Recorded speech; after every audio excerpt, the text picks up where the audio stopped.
I know this is probably gonna come across as out of left field for some people, but I know there are some within my viewer base who have been wanting to know what my thoughts are on the subject, so I figured I'd just make a video to get it out of the way. So, what are my current thoughts on The Rise of Skywalker as its release day approaches? Well, considering you've seen the title of the video, you probably have some idea. But the least I can do is try to go into more detail. Following my review of The Last Jedi, I've been holding my breath on how exactly Episode 9 is gonna come out. I wasn't against it, but I wasn't exactly for it either. On one hand, I can't exactly have a verdict on something I haven't watched and wanted to try and remain optimistic. But on the other, Episode 8 was really bad. Like, a special kind of bad. This wasn't just any kind of bad sequel. It didn't simply rehash a story from a previous entry or water down the themes of the franchise or tell a boring story while making the characters uninteresting. No. This was a sequel that destroyed the lore, the overall plot, the storyline of the previous movies, the characters, the tension, and literally its own universe. This movie damaged the reputation of the series in a way that the prequels wish that they could. Not only that, but there was a part of me that was skeptical about how Episode 9 was gonna play out. When you break a story as badly as how The Last Jedi did it, how do you fix that? Any hype I might have had for Episode 9 just ultimately faded over time. And maybe it's just me, but getting through Episode 8 was extremely exhausting. Even as the trailers were coming out, they didn't really feel like anything all that special. They weren't good or bad, they just felt like something that was kind of there. I heard that there were actually leaks of the movie coming out. The thing is, I haven't been keeping up with the leaks because I don't want to see them. I wanted to avoid spoilers because I was hoping to be as unbiased as possible, and until the movie comes out, we don't really have any way of knowing if these leaks are legit. Leaks have been shown to be wrong in the past, and I don't really want them to be a distraction. But eventually, there was the final trailer and the infamous Flying Troopers clip that were released recently, both of which served as really big turnoffs for me. Let's start with the "they fly now" moment. This gave me flashbacks to Episode 8 that were not very promising. It's one of those moments where they try to insert comedy without it making any sense. Jetpacks are a technology that have been established in Star Wars since before the events of the prequels. Boba Fett was literally using one in Episode 6, and all of a sudden our heroes are caught off guard by the existence of these things. Finn was with the First Order since he was a child. He was trained to eventually become a member of their military force. There is no way that he never learned about them having jetpacks before this scene. And even then, why is it a jetpack that surprises them? They literally live in a universe with planet-sized laser cannons, flying spaceships, bombs that apparently defy the rules of gravity, sentient robots, and light speed travel. Jetpacks are literally small potatoes compared to that stuff. Hell, the First Order is literally shown using them in the comics, which are canon. How is it that no one in this scene has ever heard of a jetpack, or why they would be surprised by it? Even if they've never seen flying stormtroopers before, it's not like it's something they couldn't handle. Rey is a Jedi Master at this point. She can literally just use her force powers to launch them into the distance, or crush their vehicles. I get that maybe you don't want Rey to go 100% right away because that would take away from the supposed tension, but at this point tension is really hard to come by in this story. It just makes the danger in the situation feel really artificial, especially since it's one that can easily be solved. Now I know it seems like I'm making a big deal out of something that looks minimal on a surface level, but this is because I just went through a Star Wars movie with the exact same problem.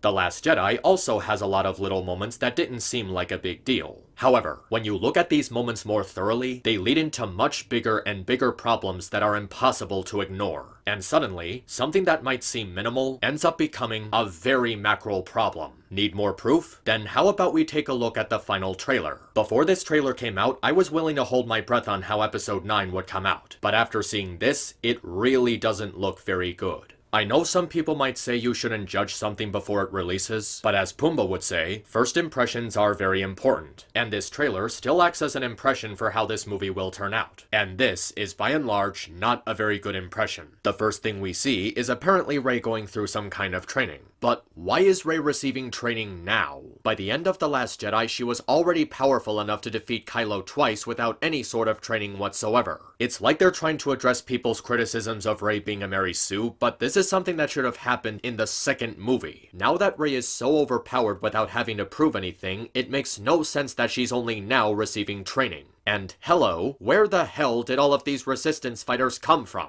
Last I checked, the Resistance was all but annihilated over the course of 2 movies. The Starkiller blew up a shitload of planets associated with the Republic, and by the end of Episode 8, there was like 20 guys left fighting with Rey and Finn. Even with the excuse of a time skip, I find it pretty hard to believe that there'd be this many people fighting in support of the Resistance after the Order completely fucked their shit up. They created technology so much more advanced than the original Empire and have imposed an even greater threat than they ever did. Why would anyone be supporting the side that's clearly losing here? I know I brought up how the bad guys were defeated twice, which took away from the tension, but you still have to question the logic in this situation. It still conflicts with the consistency based on episode 8. It starts with telling us the Resistance was all but wiped out, but then later we find out they actually did have remaining allies, but then we find out they were too scared to help out. And now all of a sudden they have these huge groups of people helping them out, like entire fleets populated by thousands of people. What is with this back and forth of the Resistance not having allies, but then suddenly having allies in the next scene? And now, this trailer apparently wants to convince me that there's chunks of the original Death Star still intact, and even large enough to support the setting for an epic final battle. And I just need to ask, how? How exactly is this possible? That thing was blown into oblivion twice. It was literally demolished into space dust. Like, there should be nothing left. How the hell are there still giant chunks of the Death Star left? And how are they here?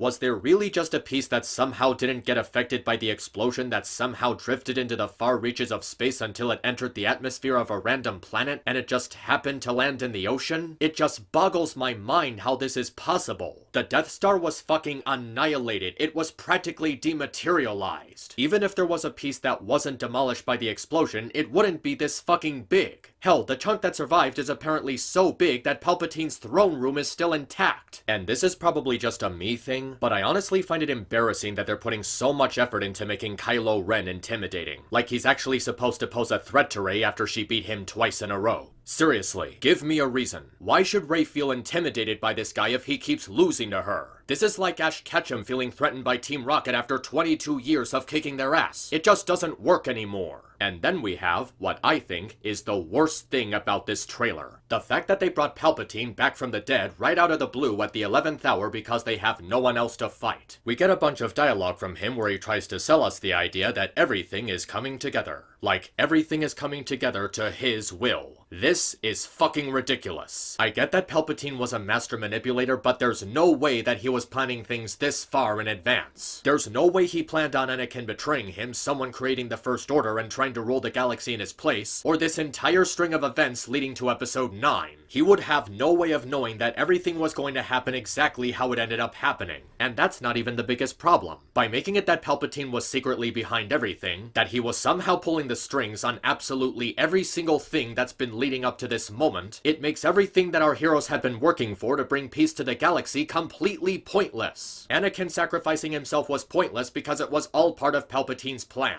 The fall of the original Empire was pointless because it was all part of Palpatine's plan. The accomplishments of Luke, Han, and Leia are all pointless because they were all part of Palpatine's plan. And it also makes the time they put into building up Snoke even more of a waste of time than it previously was because he was never important to begin with. Palpatine returning makes Snoke even more of a pointless character with no payoff. His sudden death was all part of Palpatine's plan. Everything that happened in episodes 4 through 8 was all part of Palpatine's plan. This is just stupid. Absolutely stupid. How could absolutely everything have been part of his plan? How could he have absolutely perfect precision and foresight of everything that would happen after his death? There's predicting the future, and there's The Simpsons. There is no fucking way you can do this. And not only is this terrible writing, it's lazy writing. They literally just decided to recycle a villain we've previously defeated because they couldn't think of any other way to raise the tension. Instead of creating a new threat, you decided to rehash an old one. So all this time, Palpatine was the primary antagonist in every single one of these movies. And we've just been going around in circles. It's almost as if killing the guy who was supposed to be the big bad in the second part of the trilogy was a fucking awful idea. We then get a shot of a huge rebel fleet, and we can also see that they're still using those fucking bomber ships even though they were shown to be utterly worthless in the last film. Seriously, why in the fuck are you still using these fucking things? Why the hell aren't you using Y-Wings? What are they even supposed to do? Just pray to God that nobody is shooting at their paper-thin armor plates while approaching the enemy at like 2 miles a century? Next we get this scene that I guess is meant to tug at your heartstrings with C-3PO claiming that he's taking one last look at his friends. And I'm I'm sorry, but it just doesn't make sense. How exactly are any of these characters C-3PO's friends? Seriously, how are they his friends? He's had next to no interactions with Rey, Finn, or Poe throughout this entire trilogy. He has no chemistry with any of them.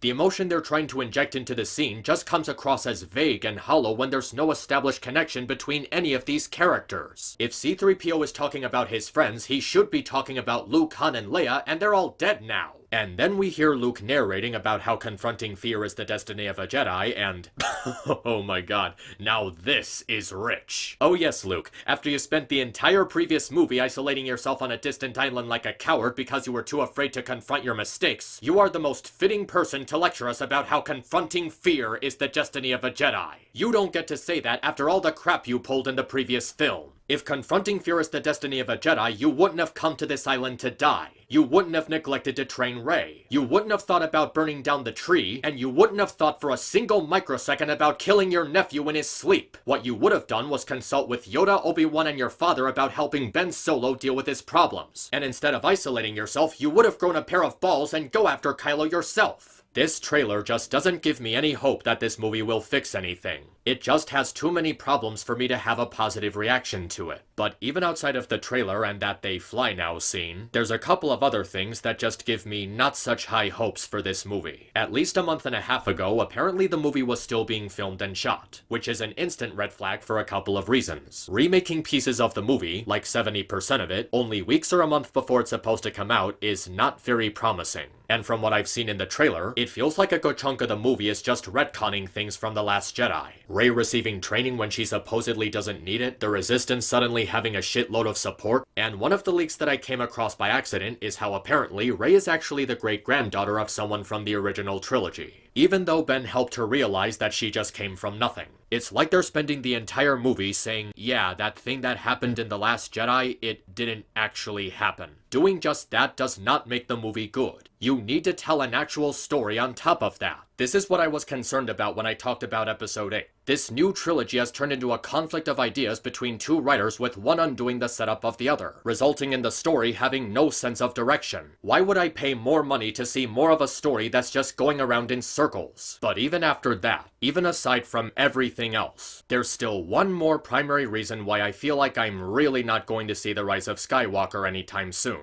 And that reason is Kathleen Kennedy herself, the current president of Lucasfilm. I already talked about this idiot in great detail before, so I'll try to give you the short version. Kathleen Kennedy's female-driven politics had a huge influence on the direction of this new trilogy, and with priorities being put in all the wrong things, the story ended up suffering. She basically enforced Haldo and Rose into roles they didn't need to be in, tried pushing some ridiculous forces female movement, portrayed male characters as incompetent, and basically ranted on how Star Wars doesn't need male fans and how Star Wars was apparently not appealing to girls before Rey was made into the new protagonist. This woman is straight up sexist, in every sense of the word. And even when she's not being sexist, she's just been a very bad president for running Lucasfilm. Before making this video, I took some time to watch this video called Why Disney Failed with Star Wars but Succeeded with Marvel and Pixar. Something that I feel like people should really watch before pinning the blame on Disney for what happened. The video details things on how Robert Iger sought to expand Disney, maintaining ties with the other two companies, his prior friendship with George Lucas, negotiating deals to purchase his company, but the biggest point of interest comes near the end when the video maker reveals how George appointed Kathleen Kennedy to succeed him. The only problem is that Kathleen Kennedy turned out to be a horrible piece of shit.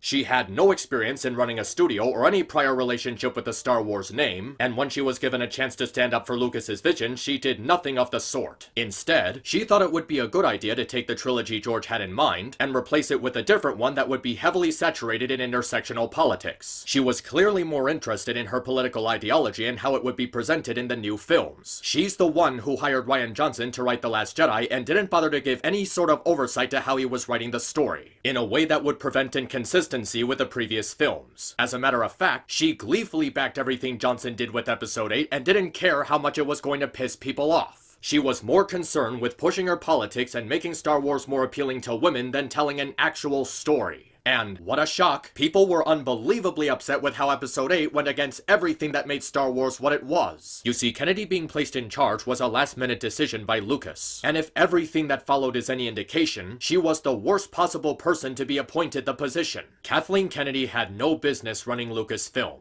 And what she's done with Star Wars is irresponsible and careless. And the more I think about it, the more I feel like I've discovered the true reason why I'm not gonna see this movie. It's because I don't want any more of my money being handed over to this stupid fraud. I legitimately don't want to reward Kathleen Kennedy for the terrible job she's done running this company and helping to create this directionless trilogy. She has shown very clearly at this point that she has no respect for this franchise, its fans, and the culture it helped create. Granted, Rian Johnson wrote the movie, but her influence was a huge factor for why it ended up being so bad. She's the president of the company, the one with the final say on everything that goes on, and she just allowed all of this to happen. Not only does Kennedy have no respect for Star Wars, but she has no actual knowledge of it or how important it actually is. Both she and Rian Johnson demonstrated this very clearly in so many different ways. Whether it was their willingness to retcon long-established storylines and character personalities, portraying characters based on their gender, fucking up how lightspeed works for the sake of a screensaver, Kennedy pushing her feminist-driven politics, Johnson glorifying himself as a brilliant artist, or their active lies towards the people about the crap they've been spoon-feeding people. I just can't in any good faith support the rise of Skywalker while Kennedy is still in charge of everything.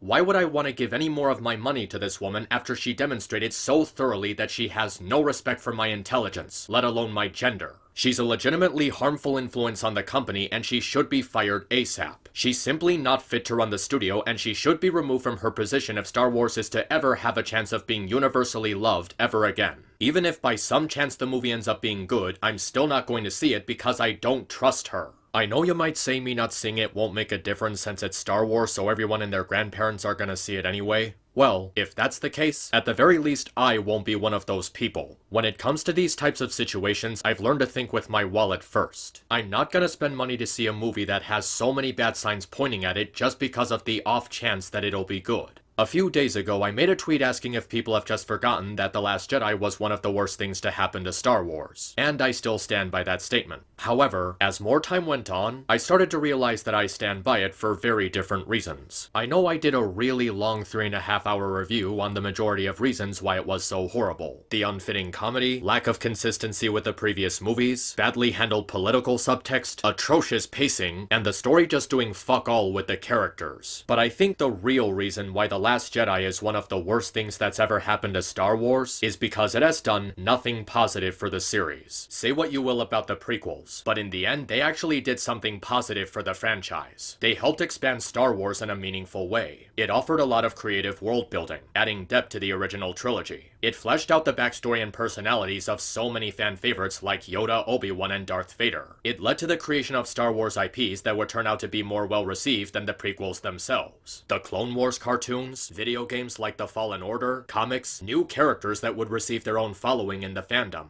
The prequels have problems, like a lot of problems. There's a lot of things Lucas did with them that I don't agree with, but I'm willing to admit they still did something for Star Wars. They genuinely did something with the brand that bordered its horizons, and even helped to make the original trilogy more important. I can't say any of those things for the sequel trilogy with the direction it's been going. I mean, really think about it. Has the sequel trilogy really done anything to make the original trilogy more important? Did it expand the universe in a good way? Did it add to fan favorite characters in a way that wasn't insulting? Because of the constant back and forth attitude between Abrams and Johnson, the trilogy just feels like it's been going in circles with no sense of direction. Even the prequels had a sense of direction with Lucas being behind them, which allowed them to stay somewhat consistent under a single vision. The new trilogy doesn't have that, and it ultimately feels like the entire plot is just lost. And even outside of that, The Last Jedi has done nothing positive for the franchise in other ways. People were really not happy with what it did to the series, and it's most evident in the brand's reputation in the aftermath. After its initial opening weekend, Episode 8 suffered from a sharp decline in box office performance. The toy sales were assassinated. Nobody saw Solo. Galaxy's Edge has become a ghost town.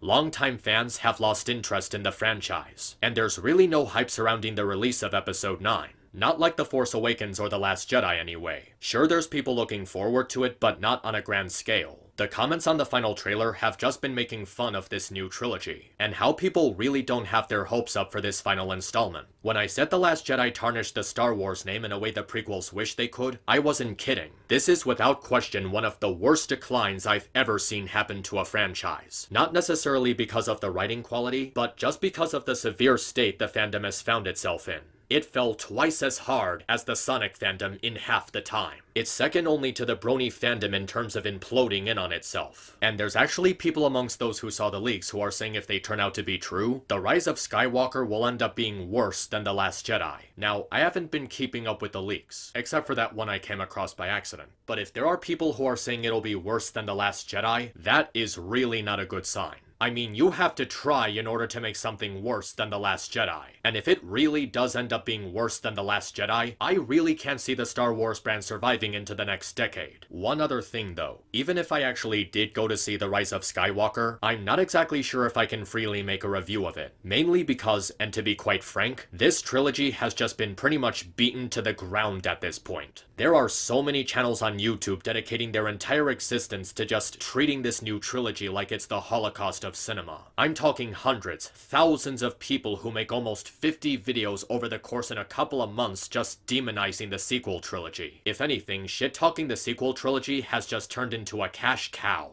There's just no passion or fun to talking about it anymore. It's literally become an oversaturation, and it just makes the whole thing just feel draining and exhausting. This is like a brony projecting their hate for MLP after Lauren Faust left, or since Starlight Glimmer showed up. If I ever talk about The Rise of Skywalker or The Force Awakens in the future, it'll have to be long after the controversy surrounding this trilogy has died out. I do feel like it would be best to wait for the drama to subside so that I can speak about it more openly, and have a lot less pressure on me considering just how out of hand this whole situation has gotten.